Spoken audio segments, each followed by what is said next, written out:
Hello and welcome to Rehydrate. This season we'll be reading and discussing Liu Cixin's The Dark Forest, book number 2 of the Remembrance Verse Past series.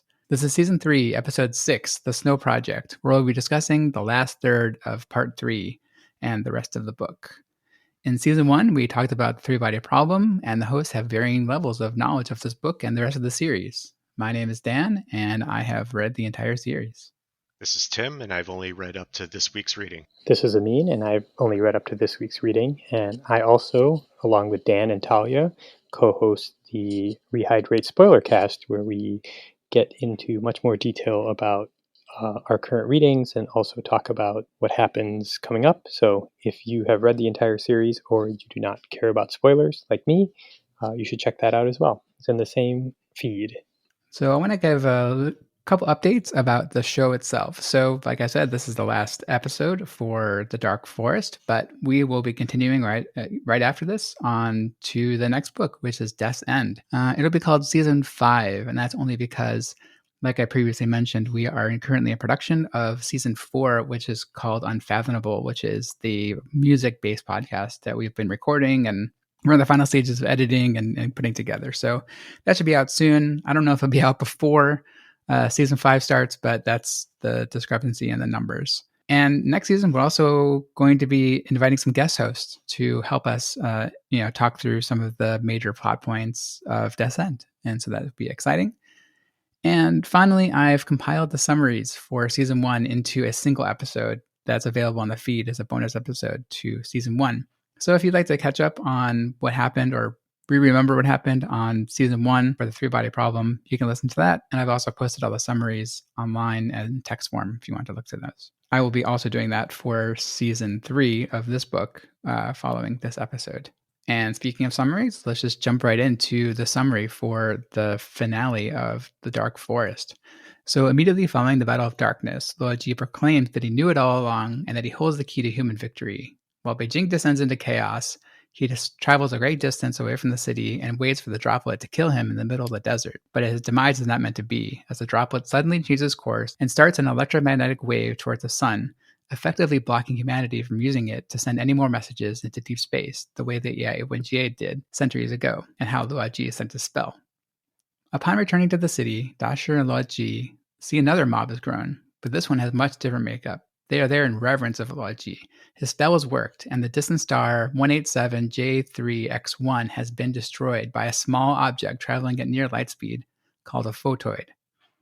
He is now worshipped as the savior of humanity, and his wall-factor status is restored by Heinz and Ben Jonathan. Dasher is finally able to get Luoji to tell him the secret of the spell in confidence. The basis of the spell is rooted in the cosmic axioms that were imparted to him by Ye Wenjie all those years earlier, although he doesn't reveal it who actually told him.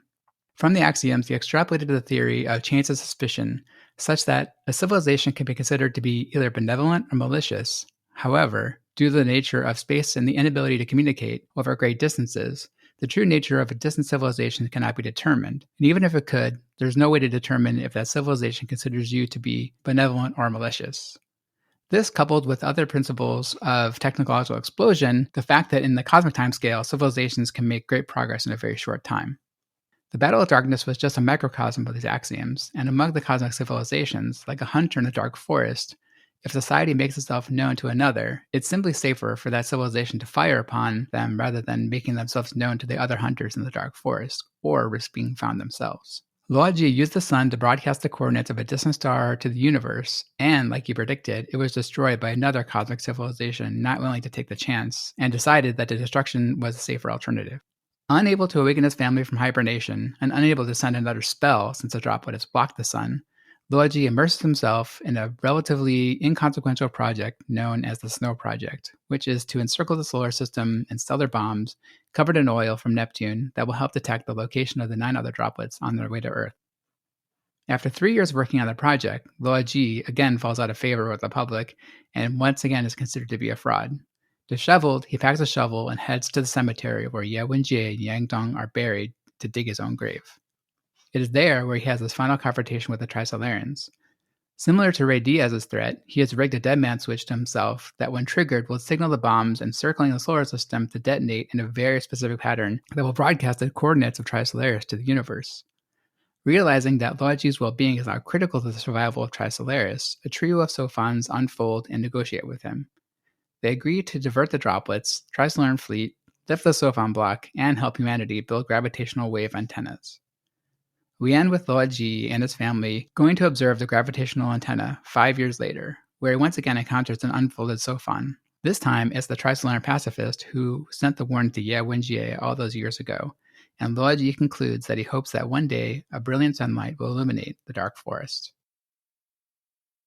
So there's a lot that happens in this episode. Obviously, all the secrets are not all the secrets, but a lot of the kind of mysteries are revealed around what's been happening. Luigi's importance. So let's kind of go beat by beat a little bit here. But first, I want to talk a little bit about the reaction of humanity to the news of both the droplet attack and the Battle of Darkness. Particularly, I thought it was interesting how escapism rises again really fast as a concept and gets redeclared as a crime against humanity. And when I was rereading it, I mean, it reminded me of, Liu Cixin has all of these like factions and terms or whatever. And in this chapter, he introduces my favorite one of all of the whole series, which is called Nega Civilization, which is the humanity's civilization breaking down once they leave the confines of Earth. So I just really like that term. Anyway, give you guys a chance to talk a little bit about how you thought about humanity's kind of reaction to the news. I think it made sense. I think there would be a lot of hopelessness that would spread really fast, and escapism would make sense to me, honestly. And this, given the technology that humanity has been able to develop and all that seems like their only way out. I'm actually kind of surprised that redeclaring escapism as a crime against humanity and trying to like tamp it down, like it feels like there would be more pushback against that, even within authorities. So like I would think that authorities would start to take escapism more seriously, just, given what they would know and what they just observed at the moment. It seemed like it was kind of ruled by mob justice though, right? Like the people are trying to get out of there, and like they had hundreds of thousands of people like firing their lasers and together against the space elevators to stop them from going into space. So yeah. I mean, I imagine they had to like in the short term, tamp down chaos like that. I agree with Tim. I think seeing the droplet attack so thoroughly destroy things, I think hopelessness is probably the first reaction, because that was probably humanity's best effort at it, and it really didn't have an effect at all. So I thought humanity's reaction was predictable. Would you like to see more of their reaction? Like, was there enough time dedicated to it? I thought so for me, yeah. I think it was. I think it did enough to set up the rest of the conclusion of the book. So I don't think they should have dwelled on it more than they did. Yeah, I agree. To me, it seemed like, I think it's fine also, the amount of time they spent on it. The way he writes it, it makes humanity seem kind of like one big collective mind, and they kind of like all shift like together, and like it seems like there'd be more differing opinions and that kind of thing. And they're really fickle too. Like they keep changing their mind like really fast. And maybe that's just like what humanity would do. Like, just like the fact that like they go from despair to reverence of Luigi to hating Luigi again. It's like they just kind of they're really short attention span, right? Yeah, it's a little uncharacteristic given how he's carefully kind of laid out like factions and different lines of thought like before that, and now they all kind of turn into like the Simpsons mob. I guess I would have expected there to be more of a from the higher from the higher ups, from the governments and all that, more of like an organized escapist plan. Well, they talk about the European fleet trying to organize that, and then they even go so far as to like elect 100,000 people to go. But then, predictably, the other people who aren't in that group get really mad, and then that's when it kind of all breaks down. The giant orgy makes complete sense to me. So, yeah, the 100,000 people. Yeah, in fact, I was a little taken aback by like Dasher, and it's like I don't know why he reacted like so negatively to that. It was like grumbling as to why the authorities don't like tamp this down. Like, who gives a shit? Like, kind of lowered him in my kind of like knocked him down a peg in my estimation. But yeah, he has the old common era sensibilities. Yeah, he's a prude. But yeah, I guess. But yeah, I mean, go for it. You don't even need a world-ending event to do that. But. And speaking of Dasher, so in this chapter, one of the things I also had noticed in previous reads, but I wanted to bring up here, is that we finally get a mention of what happens to our old friend Wang Miao. I mean, it doesn't explicitly say that it's Wang Miao, but based off the context, I'm guessing is. So I'm going to read the passage here. So Shixiang smiled and shook his head. You remind me of an intellectual that I met 200 years ago. He had the same hangdog look that you've got. I remember him sitting out early in the morning in front of the Wang Fujing church crying. But he got it okay. I checked after I woke up. He lived to be nearly 100.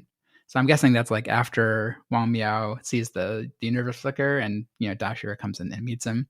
So yeah, we finally get a little bit of closure on Wang Miao. Is that enough for you guys? Like, do you care what his story is? I mean, I know Wang Miao wasn't much of a character, but it's nice that we get a little bit of closure there.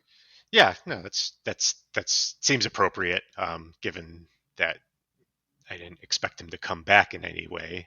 Yeah, I had actually forgotten all about Wang Miao until that part, so it was sufficient for me. It wasn't, I wasn't scratching my head wondering what happened. I would say, like, when I was reading it, I was like, well, maybe Wang Miao will show up again or sometime, but yeah, he doesn't.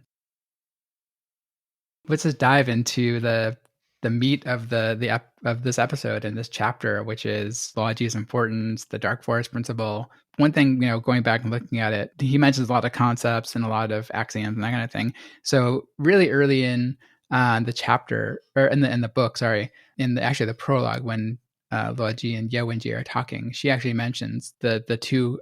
She mentions the axioms, of course, but then her quote is that to derive a basic picture of cosmic sociology from these two axioms, you need two other important concepts: chains of suspicion and the technological explosion. And she does the thing of like, oh, I don't have time to talk about it, but you figure it out. So it's like, kind of setting up the mystery, like letting Luoji figure it out himself. Yeah, I guess this is like dive right into the, your guys' understanding and, and your thoughts about this part. Yeah, I really liked it. I like this wrapped up a bit more satisfyingly than I expected it to, personally. So prior to this, and I mean, I think it's a bit of intended fake out. You're supposed to be left wondering what's Luigi's role in all of this. Yeah, and they fake out a couple of more times, like, oh, is Luigi really going to kill himself? Like, is he really that mad that the humanity doesn't like him anymore?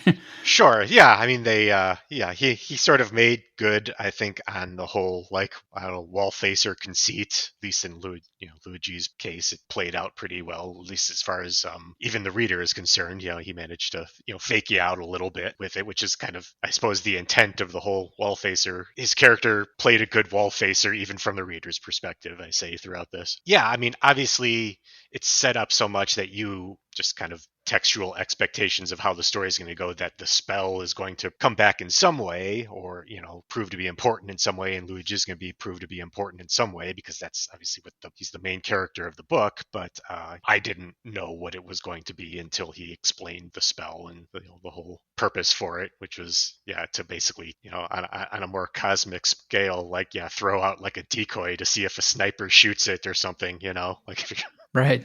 That's how kind of thought of it.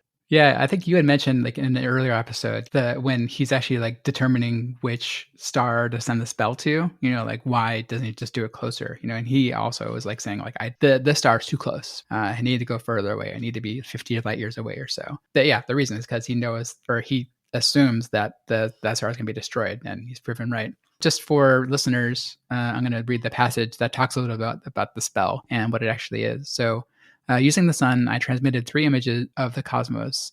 Each one consisted of 30 points representing the planar projection of the 3-dimensional coordinate system containing the position of 30 stars. Combining these 3 images into 3-dimensional coordinates forms a cubic space populated by those 30 points. This represents the relative positions of 187J3X1 and its 29 surrounding stars. There's also a label pointing out 187J3X1.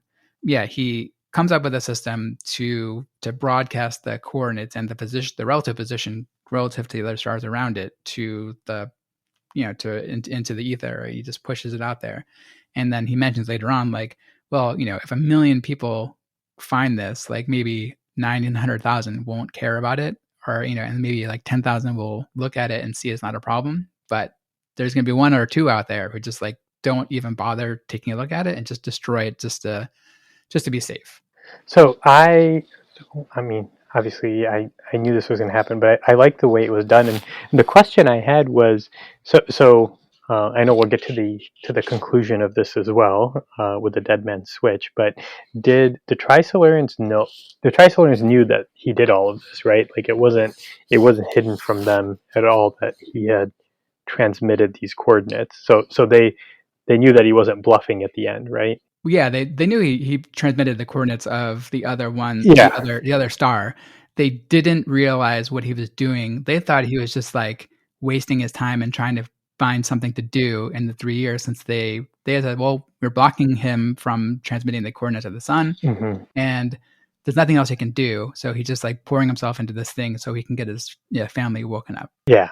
Yeah, he's essentially like his more ingenious fake out is the whole blowing up the bombs and finding an alternate way to communicate coordinates. Yeah, I don't know why they didn't pick up on the dead man switch thing, because they definitely knew about it. But Yeah. like, Right. yeah, like Ray Diaz kind of failed at it too. So like, you're gonna do it. You're gonna do you, right? Yeah. Yeah. And maybe they didn't realize. Maybe the reason they, again, not to jump around, but maybe they didn't realize or pick up on it is because they didn't know how he had planned to transmit these coordinates to Right. other races. So they just assumed that he wouldn't be able to do it, but obviously he had all that planned out as well. So Yeah, and it's cool like how he takes the lessons of the previous wall facers and kind of incorporates into his own strategy. I thought that, I mean, because it seems inconsequential at the time, of like, oh, Ray Diaz is just doing evil dictator stuff, right? But Luigi incorporates that into his own strategy. That was a good callback, and it actually works instead of Ray Diaz's fake one, or he says it works. Presumably it does. Yeah, it's kind of like they all did end up kind of contributing to it, because he kind of sort of needed to see them fail or see the way that they failed in order to kind of in the end kind of formulate his own plan. So thinking back on the previous episode when we talked about the Battle of Darkness, did this chapter kind of recontextualize that battle for you at all? no, I don't think it recontextualized. I think it just added more. Maybe this is what you mean. It just adds more background to it, or adds more. Yeah, it just adds more background. But I don't think it really changed how I viewed that, or how I read that, I guess. I mean, did you? Because like, I think the point is that it's supposed to be a microcosm of what the entire galactic community is supposed to be like, right? And the way that the Battle of Darkness was set up is that none of the ships knew about the change of suspicion, but it was kind of a use case for that, right? Like they didn't know what the other ship thought of them, at the same time, like they didn't know what the other ship thought of themselves, right?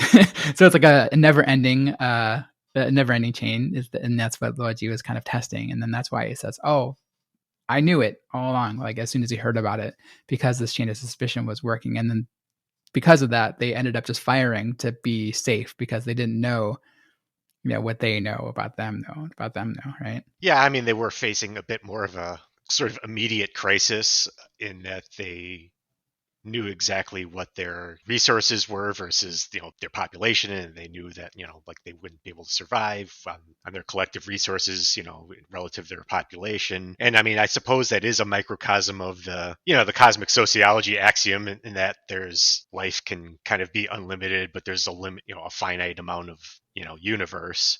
Right. But it's a little hard to believe, even if the universe is this stark forest, the collective civilizations would be butting up against the finiteness of the universe, like so absolutely, like they would be butting up that they would be that suspicious of everybody. Like it seems like there would still be like lots of room to expand to the point where you're not kind of at this Mexican standoff with the rest of civilizations. I mean, it seems that way, but we don't know, right? Like Yeah, how many I civilizations suppose. are out there, right? Like that's the point. And so Yeah. this kind of brings, and he, Luigi mentions this himself, but there's a thing called the Fermi paradox, where I'm going to read the quote that I copied from Wikipedia via Google. Right. So in a very brief summary, the Fermi paradox, named after an Italian-American physicist, Enrico Fermi, is the apparent contradiction between the lack of evidence for extraterrestrial civilizations and various high estimates for their probability. So meaning that because there's trillions of stars out there, there's billions and whatever amount of planets that could harbor life. Like, why haven't we encountered more civilizations already? Like, the whole universe should be this like filled with like ships traveling around. but why haven't we seen any yet? And so the dark forest principle here kind of is one possible solution to that, where no one wants to reveal themselves, because if they reveal themselves, then they endanger themselves. If a civilization does make itself known, then they're just destroyed to protect the safety of everybody else. Yeah, it's interesting, and I think when I got to that part, I kind of felt like this whole book was, like, just one big like he just wanted to. The whole reason for it was for him to give his answer to the Fermi paradox. Yeah. But it is interesting because it's almost a complete inversion of what we think of like universe being, is very, very empty, and Yeah. this kind of flips it on his head. And if you're kind of extrapolating what he's saying here, then the universe is actually teeming with life and already butting up against some sort of like resource limitation, which is why everybody's kind of like hiding out. I mean, that's kind of how I took it. Yeah, if you reveal yourself, you just reveal, well, I mean, now that I say that, like, it's kind of, if everybody's like hiding from everybody else, I guess it's only civilizations like Earth, or ones that are just finding this out, or like don't know about that yet, that are revealing themselves and then like marking themselves as a place for extra resources for other civilizations to come in. Yeah, I like the analogy of like in the dark forest, humanity is just like at a bonfire, like yelling around, like, "Hey, we're here! Look at us!" And like all like the other like higher level civilizations are kind of around it, with like pointing at their guns at them, right? Yeah, and saying that like any other civilization, all of the other civilizations like Earth that have like been at that stage where they're technologically advanced to announce themselves, but too naive to understand what the universe is, just gets probably getting snuffed out all over the place, and just Yeah. somebody else is moving in to take them over. Or not even taking it over, just like destroying. Destroying the whole planet. Yeah, they just destroy the sun and destroy the whole system just to nuke it from orbit, right? Yeah, and I suppose then, I mean, depending on what your technological level is, if you like blow it up, then you could just kind of, I don't know, harvest the remain. It's still energy. You could probably still harvest the remains somehow for your own use. Way back in season 1 of this show, and in Three Glider Problem, I posed the question, like, is there more dangerous consequences to humanity, Yo and Jie and humanity kind of broadcasting, and even not even fictional people broadcasting coordinates and messages into space? The immediate danger was that the Trisolarians came here and were going to take over. But we see it could have been much worse. Like, it could have been some even more advanced civilization just firing a photoid into our sun and blowing and destroying our solar system, right? So it could have been a lot worse even. At least now we have a standoff with the Trisolarians, where there's a possibility of cooperation and coexistence. Yeah, and also, like, the Trisolarians had their own crisis, and they kind of had to leave their solar system. So right.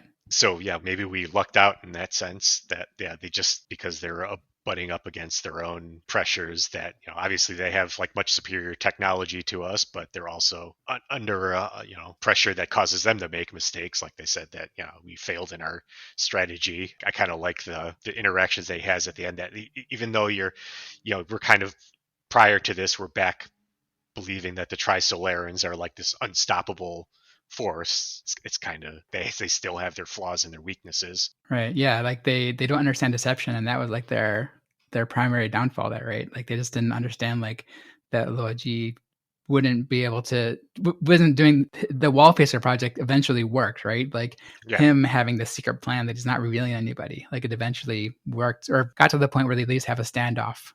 This concept of the dark forest universe, that makes me think about like supernovas, and like we see like stars go, and we have this like theory of like what when stars reach a certain point they collapse and all that, and then they supernova and all that. But now you think about like how many of those are just being blown up by other civilizations. Yeah, and the fact that like we happen to find life that's like only like 4 light years away, like, which is super close in like cosmic scale, right?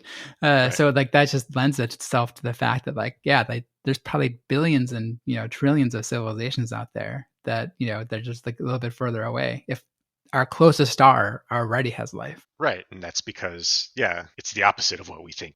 Yeah, it's just this empty void where rarely civilizations popped up, but rather that they're everywhere. Right. Yeah, we're not special. We're not, just because we have life on our planet doesn't make us special at all. It's just we happen to be a younger civilization than the other ones, and haven't got to the point where we realize the dark forest principle, and haven't realized like our technological ability to go forward and find them. Although I thought like the analogies they talked about, like the bacteria expanding and taking over the ocean within a couple weeks by just like dividing an exponential growth was really interesting and well written. And then like how that's why humanity is so dangerous, and the technological explosion it makes it even more of a reason for more advanced civilizations to just destroy the civilization before they can get to that point. This book just kind of shifted around a lot by going between more sociological stuff to more future tech stuff, now to more like really theoretical thinking and not even theoretical but like philosophical thinking about the universe. Like, did you like the kind of shift in tone and focus on this in this story in this book? Yeah, absolutely. We've talked about how, it's very uneven, and at least as far as, the exposition goes, it's a little clumsy in the way that it's told, that we spent the first half of the books, it's really slow, and then a lot of shit happens at once, Yeah. or in a very short amount of time. Yeah, I mean, I ultimately ended up enjoying this more than the first book, and reading a lot, like reviews out there, it seems very mixed as to whether, it seems like there's definitely a faction of people who are like really just liked the first book. This was like a disappointment to them for whatever reason, or they think the first book was the best one. I don't think the first book stands on its own that well enough, for me to take that route. Like, I think it kind of needs what's happening here to kind of recontextualize it. If it was just a singular, like I suppose if this entire trilogy hadn't been out and this was just the first, like we just read the Three Body Problem, I'm not sure I would get why like people were like so nuts about it as a standalone story. Like, Mm. there's some interesting things there, but it seems like something that would have been like, I don't know, like a short story, like it would have worked better as just maybe a shorter story if that's all there was, to it. Kind of think it needs to be the first part of a trilogy. Like, I like it more in retrospect now that I know that it's leading up to this and setting the stage for Mm. something rather than as a standalone story. Yeah, I agree with you, Tim, and I had the same thought. I like this book. I think there were parts of this book that I admitted to just kind of skimming over, like the whole young Baha'i stuff, which I understand is important. It just wasn't as captivating. But also last season when we read The Long Way to a Small Angry Planet, um, just hearing you say that, I wonder if I would. I thought that book was fine, but I wonder if I would feel differently about that book if I read the entire series and maybe more things are contextualized. I don't know, but I think it's a really interesting point that on its own the first book I thought was fine, but combined with this, I think it's a much richer and much better experience for me anyway. Yeah, I would say on the Amin knows this, but Tim wouldn't. On the spoiler cast, we've had discussions around people who do prefer the first book versus the second or third books, and I haven't actually seen many people who have the opinion that the first book is the best. I kind of go back and forth around, if the first book is better or the second book is better. Like, it's no secret that I've said a million times that I think the third book is like by far the best of all of them. I think like on this reread in particular and analyzing it, more closely than I have in previous reads, that I definitely prefer the second book just because of the bigger concepts it introduced and building on some of the concepts introduced in the first book, the different aspects, how he analyzes, like I said, like, he analyzes the more sociological aspect of it, of people's reaction, not only to the existential crisis of knowing about the Trisolarans, but then, kind of humanity's dealing with how different events that happen in the series, and like maybe it's like a little bit glossed over. Like I said, like they kind of move together in a little bit more in an unrealistic way. But I think just more just for expediency's sake, like he has big plot points he wants to get to, and he's more focused on the big scientific concepts of the dark force principle and doing the cool future stuff. So I'm interested to hear more takes. So I mentioned the spoiler cast, but like if you really prefer the first book of the trilogy more than the second and third ones, let us know. Like, contact us because I'm interested to know why maybe you don't like the second and third books as much. Yeah, I mean, it's definitely an opinion I've seen, expressed out there just in reading, some forums and reviews. Yeah. But yeah, I guess for me, I mean, the first book, revolves around, the like, what are the Trisolarans? Are they real? Are they not? And just the narrative like device of the three body problem, like the unfolding of everything through this kind of weird like VR game. I just wasn't that I like the amount of time that we spent in the three body problem like game and all that was just like I wasn't that into it. I don't know, just as a vehicle for this, for the story. And given that the character like Wang Miao, wasn't that interesting a character, and it was just so fuzzy as like the central mystery, was interesting. Like, what are the Trisolarans? Are they real? Are they an alien species or not? Just kind of like the journey to getting there. It wasn't my favorite part of the series so far. So, which is why I kind of like, even though this second book is clumsy and uneven in its own way, just given the first half versus the second half and how quickly things like accelerate.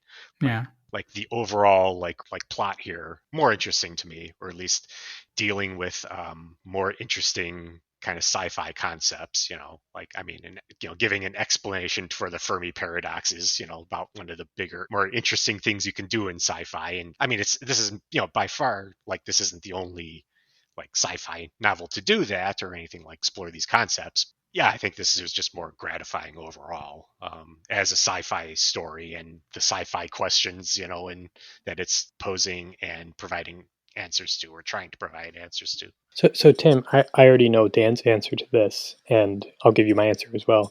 But does finishing this book at all make you interested in going back and rereading the three body problem to see what you miss? Because from my perspective, I'm not interested in going back and reading it. I feel maybe if we didn't do the podcast and we didn't discuss it in so much detail, I might want to go back. But I feel like we thoroughly plumbed the three body problem experience. Just hearing what you say now, would you be interested in going back and reading three body problem, or are you done with that? Probably not rereading it in full, maybe revisiting, rereading like some synopsis of it. Yeah, I feel the same. Like I'm interested in reading Dan's recap or listening to Dan's recaps again, maybe. But as far as rereading it, I don't think I would reread it. No offense, Dan.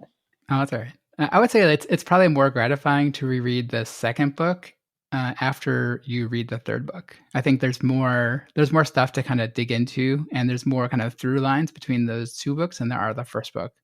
I mean, the first book sets up all these things, sets up the idea of broadcasting into the sun and like the sophons and that kind of stuff. So it sets up a lot of these things. There's not a whole lot of through lines between the first book and the second book, aside from those big kind of concepts. That's pretty common with like sci-fi and fantasy trilogies, is that you're never quite sure. There's always a first book written, and then you're never sure, especially the author isn't sure whether they're going to, how the rest of the story goes. So the second and third book Yeah. tend to comprise like more of a singular story that feels a little separate from the first book. And I wouldn't, like, I mean, if given infinite time and the fact that if I didn't have anything else I wanted to read, I might want to revisit the first book, but maybe not for a while yet. Going back to your original point about the VR setup and the conceit in the first book, I had the same kind of feeling. Like when I was reading it for the first time, I was kind of worried that this was the whole book. That was going to be going back and forth to the VR world and it'd be the kind of thing. And I was like not super into it. So I was glad to see like halfway or 2/3 of the book through the book that they kind of drop that, and then you realize that it's just a recruiting mechanism for the ETO, and like the story is actually much bigger than some VR game. Yeah, exactly. Yeah, I'm glad that because like if that was the whole book, I don't know that I would have even continued. Like that's Sure. not. It wasn't. It was getting old to me. I guess like Yeah, is I going agree. back and forth. Yeah, no, I absolutely agree. Like that's, yeah, that back and forth to it, and then back in the three body problem, and then Yeah. yeah, at the time when you're in the middle of reading it, it can be a little exhausting and slow. Tim, so I know you've read a lot of sci-fi, and so I guess where would you rank this book in like your enjoyment of reading it? Which tier I guess would you consider it to be? I haven't read that much sci-fi yet. In fact, it's something I've been trying to get into Hmm. than, like, I don't have like a long history with like sci-fi classics or anything like that. But I've read a few things that are similar, or kind of play in the similar space. The last half of this book has definitely raised the series in my view. So it's the actual like sci-fi concepts that are being explored here are really interesting, more so than a lot of other books that I've read. It still maintains the same kind of general problem with it, that I'm probably I'm a little less hooked by the characters, or like any a sort of like sense of adventure or something here, or the prose, or the character, and the character interactions. So more of a C on that level, but it's kind of a B plus, A minus on the like the concepts being explored here. Yeah, I would say like in book 3, the characters become more prevalent. So I mean, I think they're better written and they're better hooks into Yeah. the characters in book 3. Yeah, I mean that's what I've heard, and I'm pretty excited for it now. Yeah. Whereas like I'm not, because it's hard to, where is it going to go now? Like I'm very happy with the way this book wrapped up. Well, not only that it wrapped up, but that it wrapped up in the way that it did, because I kind of expected, after, like I expected the droplet and the destruction to be like the big, like almost finale or like climax of this book. Yeah. And then like the remaining chapters just kind of like just kind of like leave things open for the next book. So like this wrap up here was kind of a surprise, a good surprise. And yeah, given that I know have no idea what the third book entails, other than I imagine it will involve the actual meeting of an interaction of humanity and the Trisolarans with this sort of detente in place. Yeah, I got at the end of this book, I got like Empire Strikes Back vibe. The the like Luke's looking at the solar system, and like that's like Logi and talking to Sophan's like, well, we're at this impasse now. Like, what's next, right? Sure, but it's weirdly a little. It's sort of the inverse of that. Whereas the end of Empire Strikes Back was everything's horrible, and then this is kind of weird because it seems like everything's horrible, but takes a slightly more positive turn. So yeah, I mean that's more. That's a more interesting setup than just like, well, interstellar war with the Trisolarans. Like, I mean, and maybe that occurs, but the state of things are pretty interesting to me. Yeah, so it seems like they're at this impasse, and Logi has like this mechanism to hold over the Trisolarans to force them to cooperate, and like they do it. It seems like now, like postscript to the final chapter of this book is like 5 years later. After that, they're already building gravitational wave antennas, and like they're kind of sharing stuff, and they talk about a well-known Trisolaran saying. So it seems like there's like cooperation happening between the two species, right? I Yes. guess, like, do you have any predictions, you or I mean, about if that cooperation going to continue? What's the next phase there?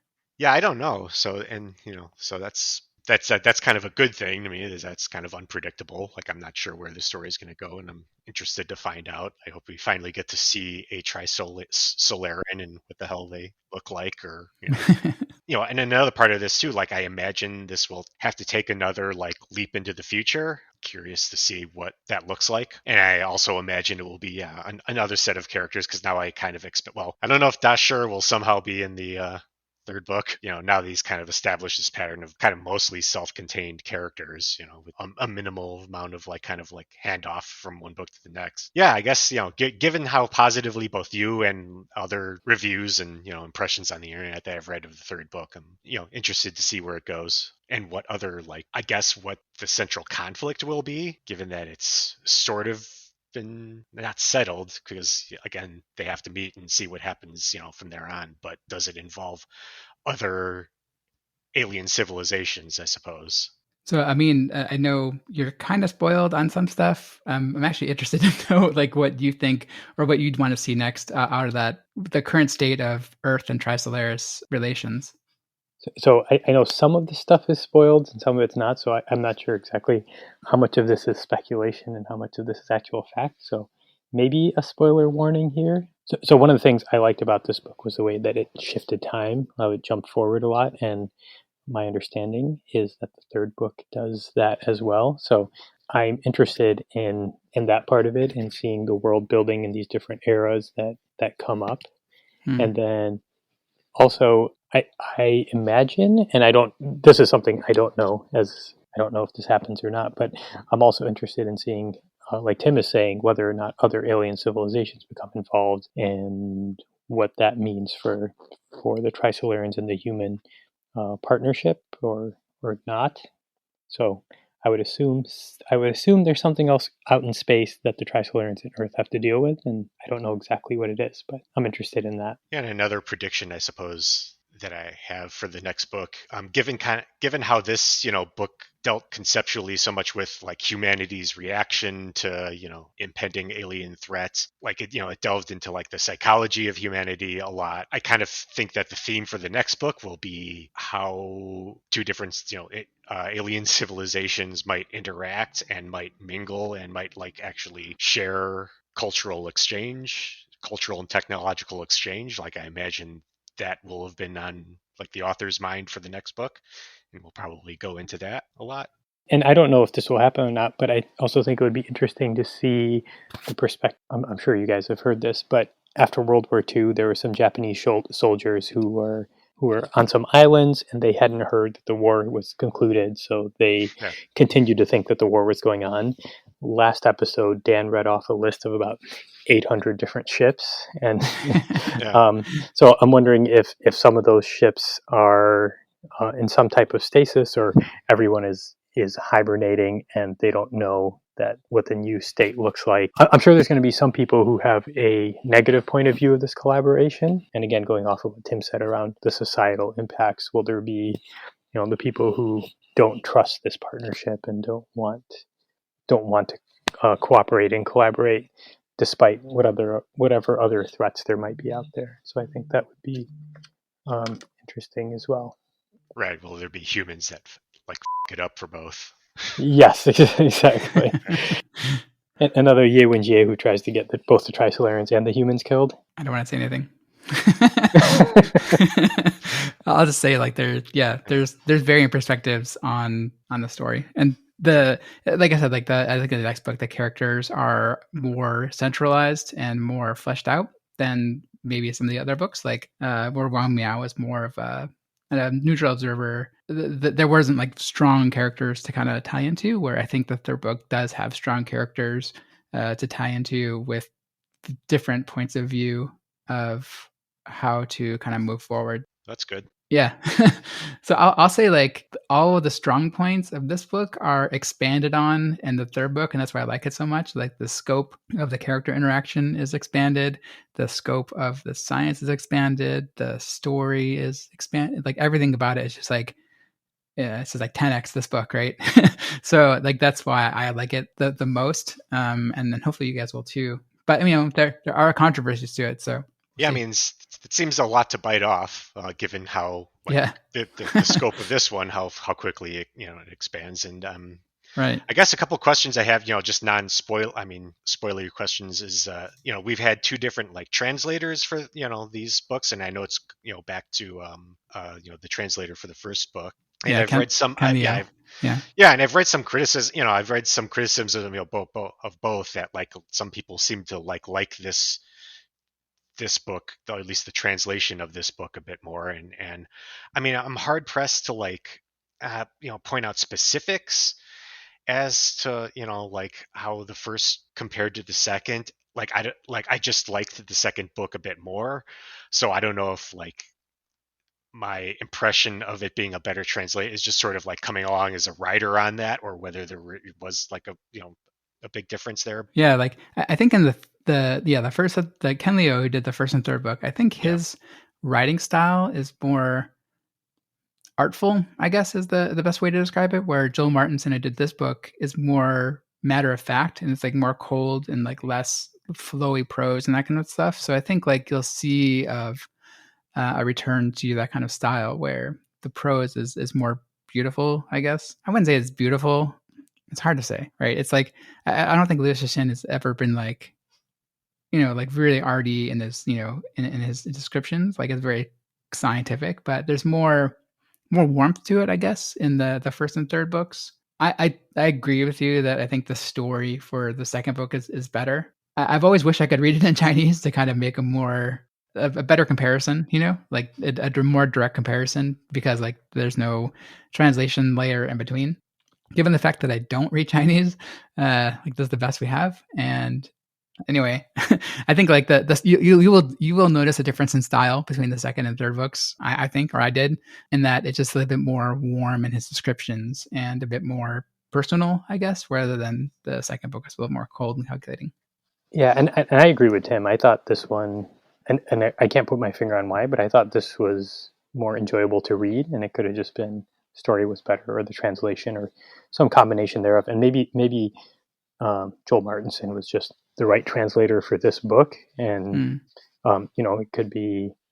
I'm sure Ken Liu is very busy, but it could also be that they decided that this book needed a different type of translation than the other books did. Yeah, I'm not sure why he didn't do all three. I mean, I know he's a writer in his own right, and yeah, he's got a day job. So yeah, so I'm sure it's a lot of work to translate a book and a lot of probably a lot of pressure, right? Because it's a really high profile series in China, and the third book is also really long, and I think they came out not too long after each other in the U.S. When they did want to be translated, so it maybe just too much work for one person to do in the amount of time they wanted to get it done.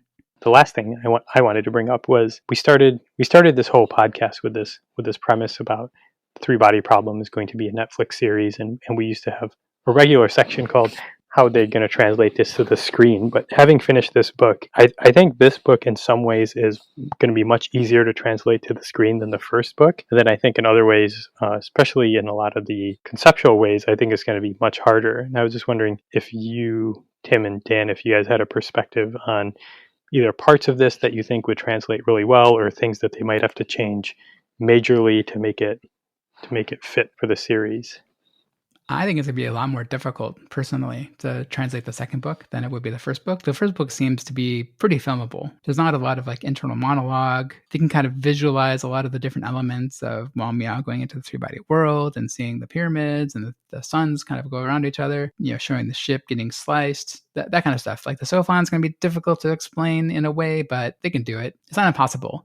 Where this book is more like really internal monologues and talking about high concepts. Is the entire last two episodes gonna be talking Luoji at a whiteboard showing how the Dark Forest principle works? I don't know how it's gonna work. I thought the cigarette thing was pretty interesting, but is that gonna is it just a whole episode of exposition? I don't know. That's why I think it's gonna be a little more difficult. Although, in this book, they'll have the huge grand scale set pieces of the droplet attack and the Battle of Darkness happening. So there's just big hooks into stuff, but then there's just so much personality driven concepts that are going to be hard to show in a interesting way visually, I think.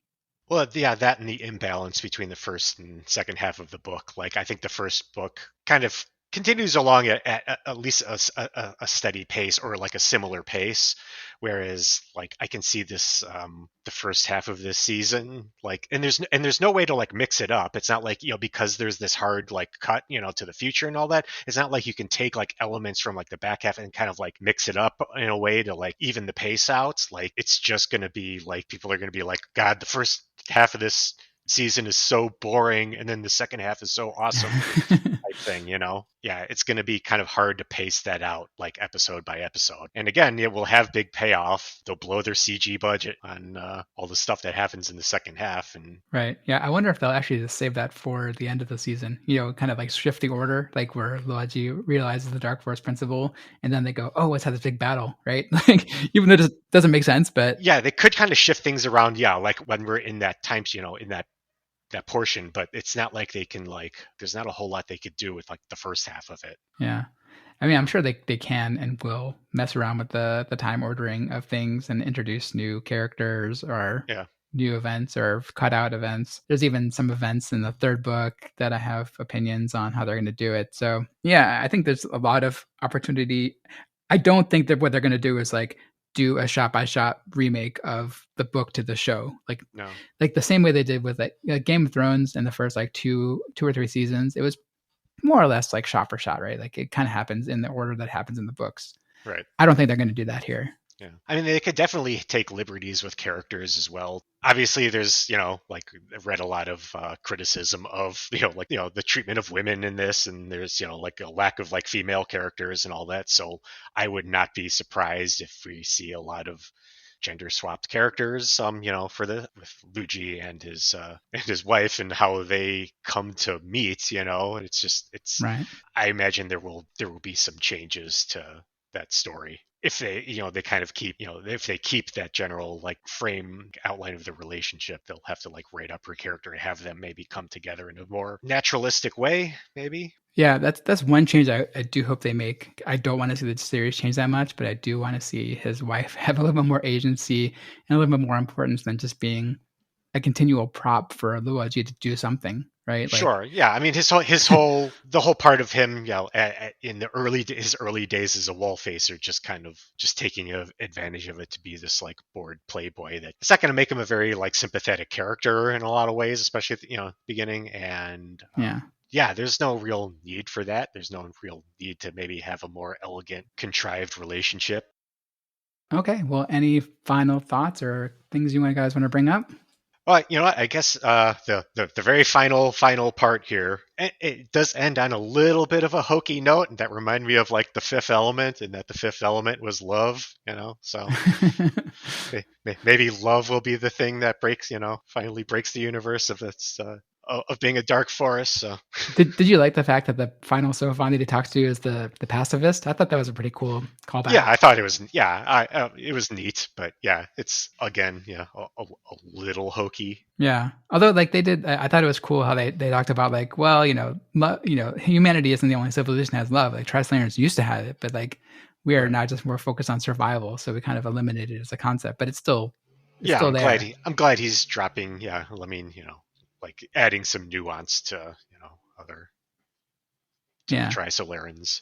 Hopefully, other alien races if we get to meet them. But yeah, and I think it like kind of shows how ancient the Trisolaran civilization is, like where they've got to the point like humanity's only been like a thing for however long, right? But like it seems like the Trisolarans is like a really, really ancient culture. They're able to eliminate love out of their society. Like that seems to be not a short term thing that you could do. right. I mean, any final thoughts from you about this book? Well, in summary, I like this book. I think I enjoyed it more than the first book, but also I think this book also helped the first book. And yeah, I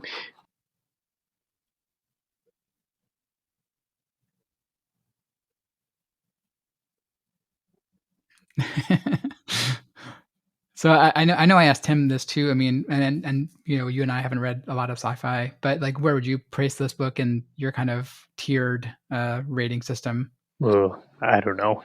It was a good book. I don't think it was great. I think even absent the podcast, I don't think I would go back and read it a bunch of times. But I thought it again contextualized with the first book. I thought it brought forth a lot of really good theories and ideas, and I thought generally it was well done. So I like it as a series. I don't know if I would go as far as to say it's the best sci-fi I've ever read. I don't read much sci-fi at all, so it's not. It might be the best sci-fi I've ever read, but yeah, I enjoyed it. I'm looking forward to the third book as well. And finally, what would you say? I'll ask Amin first, and then Tim after that. But what was your favorite part of this book? So I thought the droplet attack was really neat, and yeah, I thought that part was really well done, and I just thought the whole Luoji taking advantage of being a wall facer, I thought that was entertaining anyway. that he's finding ways to game the system. Of course, the way they got there, I wasn't a big fan of that, but when they got there, I thought that was I like those two parts of this book. How about you, Tim? Yeah, I think the just the time jump to the future and then waking up, that hard jump like just kind of reinvigorated, I think, the book and the series for me. Like I think the back half of this book all was pretty good given what happens. I think that the media chapters are kind of like after the time jump and just the kind of like descriptions of what future society is like now and all that got its hooks into me, kind of set me up for the rest of the book. Yeah, I would say that's my like favorite part, but yeah, I think it concluded really well as well. So that's actually my answer as well. Is the point where he jumps into the future, and then we get that kind of future history. Where they talk about this is how society kind of evolved from the point that you've been asleep, and like we had like this great ravine, and the political changings of like the fleets becoming their own countries and that kind of stuff, and then like the future tech and how the cities evolve, like that kind of stuff was also reinvigorated me into the series because like like you've mentioned, the first half is pretty slow. There's a lot of character driven stuff, and I was into that too. But yeah, jumping into the future really, really kind of rocketed it up. in my opinion. Well, I think it gave him an opportunity to kind of do his own world building, where I could kind of also kind of accept it at face value, as opposed to what it's been up to now, which is kind of a somewhat alternate history of it's kind of in the general present, where we are today, but a somewhat alternate timeline. So, but it was always kind of inviting comparisons to what the world is really like, and we were kind of, the back of my mind is like, this would never play out the way he is playing. Like, Yeah. humanity would never be able to come up with a wall facer project or something like that, or even come together in this way. So, it was always kind of inviting those comparisons, with how we know the world actually is. Moving to the future gave him the opportunity to kind of like reset the world and like do his own world building. That I think is pretty convincing extrapolation from the world that he built prior to that. All right. Well, thank you very much for listening. And check out rehydrate.space for release episodes, reading lists, pronunciation guides, summaries, all the other stuff that we do on the website to help you digest the series along with us. Leave comments by emailing us at rehydrate@fastmail.com or on Twitter at rehydratepod. And join us next time when we start Des End by Liu Xin with Season 5, Episode 1, The Staircase Program. Thanks.